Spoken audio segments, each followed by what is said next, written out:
మేనిఫెస్టోలో ప్రజలకు ఉపయోగపడే అంశాలున్నాయని కర్నూలు ఎంపీ సంజీవ్ కుమార్ అన్నారు. మేనిఫెస్టో అన్ని వర్గాల వారికి న్యాయం చేసే విధంగా ఉందని ఆనందం వ్యక్తం చేశారు. మరోవైపు వైసీపీ ఎమ్మిగనూరు టికెట్ తనకిస్తానని ఆఫర్ వచ్చిందని, కానీ వైసీపీ విధానాలు నచ్చక తాను వైసీపీని వీడానని తెలిపారు. కూటమి అధికారంలోకి వస్తే కర్నూలు జిల్లాలో పెండింగ్లో ఉన్న ప్రాజెక్టులన్నీ పూర్తవుతాయంటున్న ఎంపీ సంజీవ్ కుమార్తో మా ప్రతినిధి హేమంత్ ఫేస్ టు ఫేస్. వైసీపీని వీడి టీడీపీలోకి వచ్చిన ఎంపీ సంజీవ్ కుమార్ ప్రస్తుతం మనతో పాటు ఉన్నారు. ఈ టీడీపీ మేనిఫెస్టో నిన్న విడుదల చేయడం జరిగింది. దీనిపైన ఆయనతో మాట్లాడదాం. సార్, నిన్న టీడీపీ మేనిఫెస్టో ఉమ్మడి మేనిఫెస్టో ఒకటి విడుదల చేశారు, ఎలా చూస్తారు? నమస్తే అండి. నాకు మేనిఫెస్టోలో ఉన్న పలు అంశాల్లో బాగా ఆకర్షితమైన అంశం ఏంటంటే సంక్షేమం అండ్ అభివృద్ధి మీద సమతుల్యత పాటించారు. మరీ ముఖ్యంగా యువతకు 65% జనాభాలో 35 ఇయర్స్ బిలో యువత ఉన్నారు. వాళ్ళకు మంచి అవకాశాలు మేనిఫెస్టోలో కల్పించారు. ఇంకా మరీ ముఖ్యంగా నేను ఒక బీసీగా గర్వించేది ఏంటంటే బీసీల రక్షణ చట్టం తీసుకొస్తామని చెప్పారు. అలాగే బీసీలకు లోకల్ బాడీలో 34% రిజర్వేషన్ పునరుద్ధరిస్తామన్నారు. సో ఈ రెండు కూడా చాలా బాగా నన్ను అట్రాక్ట్ చేశాయి.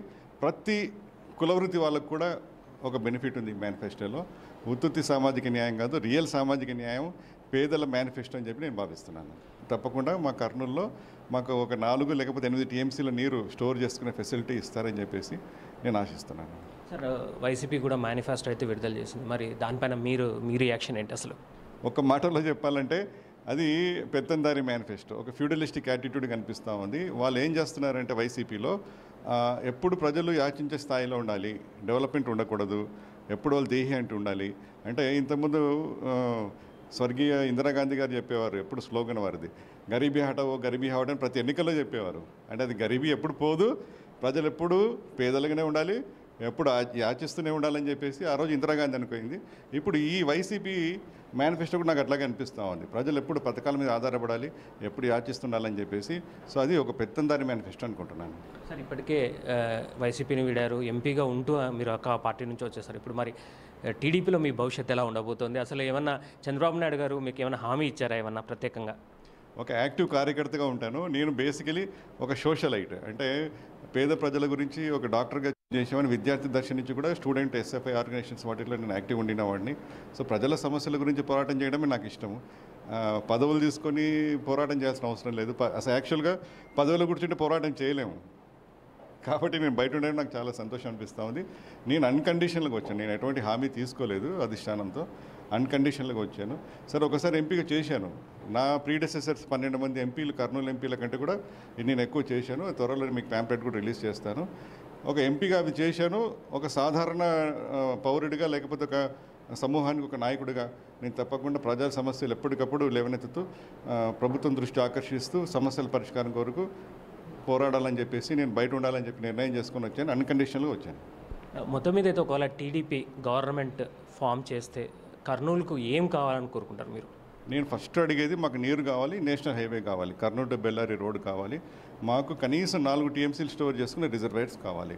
ఇప్పుడు ఆల్రెడీ వేదవతి ఆర్డీఎస్ ఉన్నది, ఆ రెండు కూడా కంప్లీట్ చేసి త్వరితగతిన మనకు బచావా ట్రిబ్యునల్లో కూడా క్యారీ ఓవర్ రిజర్వాయర్స్ పెట్టుకోమని చెప్పారు. క్యారీ ఓవర్ రిజర్వ్స్ అంటే తుంగభద్ర పక్కన చిన్న రిజర్వాయర్స్, మేబీ ఒక 10-15 రిజర్వాయర్స్ పెడితే ఓ 10 టీఎంసీ వరకు నీరు మనం స్టోర్ చేసుకోవచ్చు. మన గ్రౌండ్ వాటర్ కూడా పెరుగుతుంది. ఆ క్యారీ ఓవర్ రిజర్వాయర్స్ డిక్లరేషన్ వచ్చి సుమారు 35-40 ఇయర్స్ అవుతా ఉంది. ఆ బచావా ట్రిబ్యునల్ అవార్డును అమలు చేయమని చెప్పేసి నేను కోరుతాను. సార్, మీకు కోడుమూరు అలాగే ఎమ్గనూరు టీడీపీ ఇన్ఛార్జ్గా బాధ్యత చెప్పారు. మరి అక్కడ పార్టీ అభ్యర్థుల పరిస్థితి ఎలా ఉంది? అసలు అంటే గెలిచే అవకాశాలు ఏ మేరకు ఉన్నాయి? 100% ఉన్నాయి. మేము తప్పకుండా ఎమ్మిగనూరు గెలుస్తున్నాం మంచి మెజార్టీతో, కోడుమూరులో కూడా గెలుస్తున్నాం. కోడుమూరు ఇంకా మెజారిటీ ఎక్కువ వచ్చే అవకాశాలు కనిపిస్తూ ఉన్నాయి. నాకు పదవి సాధించాలని పెద్ద కోరికలు కూడా ఏం లేవు. నేను ప్రజలకు చేస్తాను. డాక్టర్గా 20 ఇయర్స్ పైగా చేశాను. ఇప్పుడు ఒక రాజకీయ నాయకుడు కూడా ఇంకో 20 ఇయర్స్ చేయాలని ఆశతో బయటకు వచ్చాను. మొత్తం మీద అయితే ఒక బీసీ నేతగా బీసీ డిక్లరేషన్ ఏదైతే ప్రకటించిందో టీడీపీ, దానికి అన్ని వర్గాల నుంచి హర్షం వ్యక్తమవుతోంది. తాను కూడా ఒక ఇటీవల టీడీపీలో చేరిన తర్వాత ఏదైతే మేనిఫెస్టో ఉందో ఆ మేనిఫెస్టో చూసిన తర్వాత చాలా ఆనందంగా ఉందంటూ ఎంపీ సంజీవ్ కుమార్ చెప్పడం జరుగుతుంది. అలాగే బుట్టా రేణుకాకు సంబంధించి బుట్టా రేణుక కొన్ని వ్యాఖ్యలు చేయడం జరిగింది. దానిపైన కూడా ఎంపీ సంజీవ్ కుమార్ రియాక్ట్ అవ్వడం జరిగింది. తనకు ఎమ్గనూరు టికెట్ ఇస్తామన్నా కూడా ఆ డబ్బులు పెట్టలేము, అక్కడున్న రాజకీయాలు దానికి సరిపోనన్న ఉద్దేశంతోనే తాను వైసీపీ వీడి టీడీపీలోకి చేరనంటూ ఎంపీ సంజీవ్ కుమార్ చెప్పడం జరుగుతోంది. కెమెరామెన్ రాజుతో హేమంత్,